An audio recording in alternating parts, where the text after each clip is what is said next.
a dream. Remember when you took me to Buckingham Palace and the gates were closed? Well, this time they were open and only I was allowed in. There were crowds and crowds of people outside, and there were these two soldiers there, you know, the ones with the funny hats on. And they showed me up these stairs and into this long corridor, and there were doors on either side. Lady Di, Prince Charles, Queen Mother. And I ran to the end of the corridor, and guess what I found? What? I found a really big door with a crown on it, and it said, "The Queen." So I knocked on the door. Come in! Oh, at last. Will you try and help me? Well, I don't know. I woke up especially early. I've been waiting a very long time. I am sorry, Queen. I am honestly. Well, all right. Can I call you that? What? Your Majesty. Yes. Yes, you can call me that. Thank you. My name's Julie. Yes, I know. You know? I wrote you about my mum and dad in Cyprus and everything. Yes, I know. I got your letter.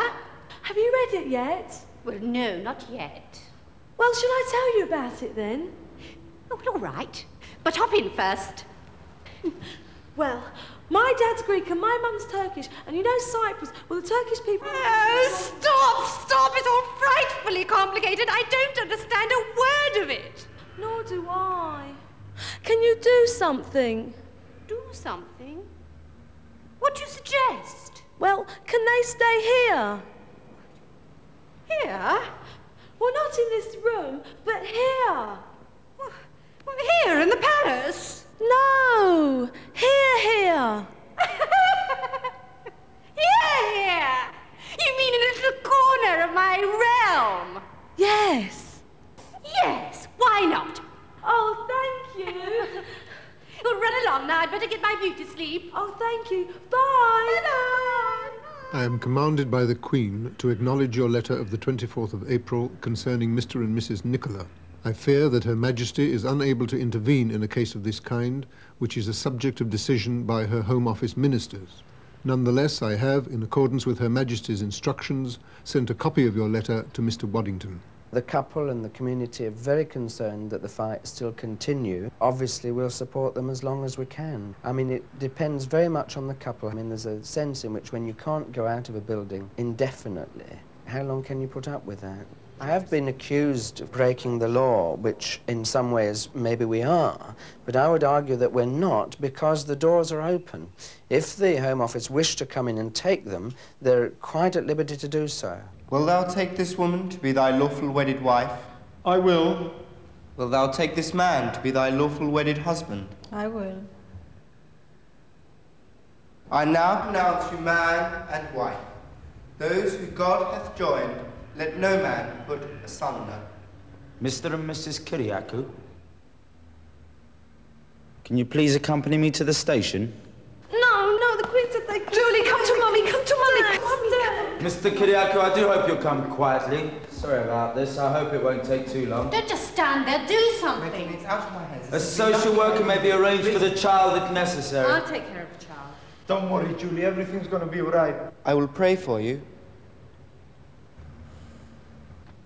They've said to us all along that they wouldn't want to do it by force, and they hope that by gentle pressure or other pressure to be able to persuade us to go. But I don't think there's any way they want to barge their way into St. Mary's and force them out. Katerina and Vassilis have taken sanctuary in this church, the church which I am the warden. I do not think the police will walk in here willfully and take them away. If they do that, they have to take me with them.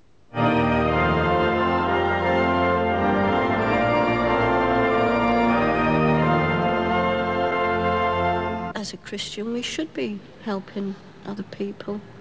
Love your brother, after all. You can't if you turn your back on them, can you? Now we've met Vassilis and Katerina. I mean, they really are innocent.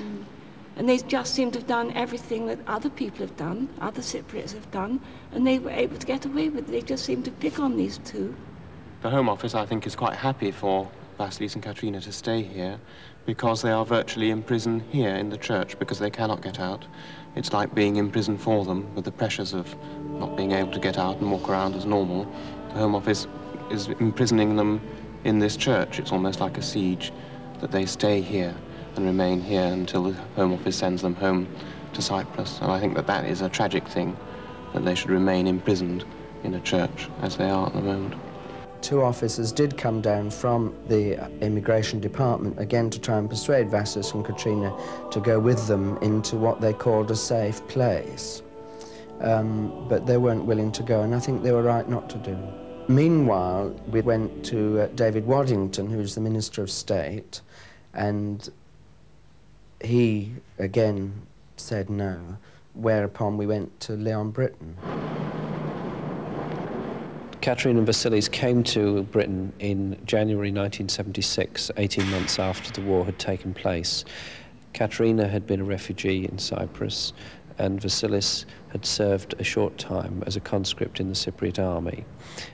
They, therefore, were not included in the 1982 decision which granted exceptional leave to remain to those refugees that came immediately after the war ended, and their case is one of about a dozen in this country.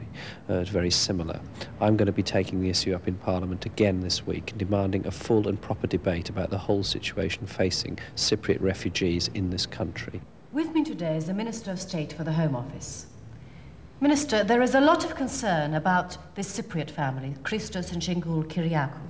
They're due to be deported tomorrow. Can you tell us the reasons for this deportation? Yes, the family doesn't qualify for residence here. But they've been here for 9 years. That's true, but they're overstayers. They were admitted as visitors who would and could return to Cyprus. In 1982, a new concessionary policy was introduced, granting indefinite leave of stay to some Cypriot refugees. Why is this family not included? Mr. Kyriakou has never been classified as a displaced person. Why not? It's true that he and his wife did lose their home, but they were subsequently able to settle elsewhere in Cyprus before opting to come here to this country. But that was in a refugee camp under the most appalling conditions. Yes, but they were no longer in any danger. Are you suggesting that they should return to a refugee camp? Our inquiries have shown that they can re-establish themselves in Cyprus. Minister, can you tell us what their circumstances would be? Each of the couple has relatives who could accommodate them. But one is Greek and the other is Turkish, and as the island has been divided, surely this means that the couple might be forced to split. You see, their difficulties are largely of their own making. There are some families who deliberately burn their boats in their homelands in order to settle in this country, when they have no claims whatsoever to do so. Come, Minister, these people are victims of a war, of a coup and an invasion. Britain was a guarantor power for Cyprus and did nothing to stop it, although she had 2 sovereign bases. Don't you think we owe something to these people? Your facts are incomplete. Britain had the right, but not the obligation, to become involved. And the government at the time considered it imprudent to intervene. But Britain has never recognized the division of the island. Do we not therefore have an obligation to care for refugees like the Kyriakous? They are not refugees. Our policy remains. We will continue to safeguard the interests of genuinely displaced Cypriots. As this problem affects less than 1,000 people, couldn't a general amnesty be granted until that time? Our present policy is more than reasonable. It's generous, and it is correct. And your suggestion of an amnesty is quite inappropriate in the circumstances. It would also create an undesirable precedent with regard to other areas of the former empire. Returning to this family, I understand the child has the right to remain here as she was born here. That's correct. But I've no doubt the parents would prefer to take the child back to Cyprus with them. Her airfare, of course, will be met from public funds. Thank you, Minister. Thank you.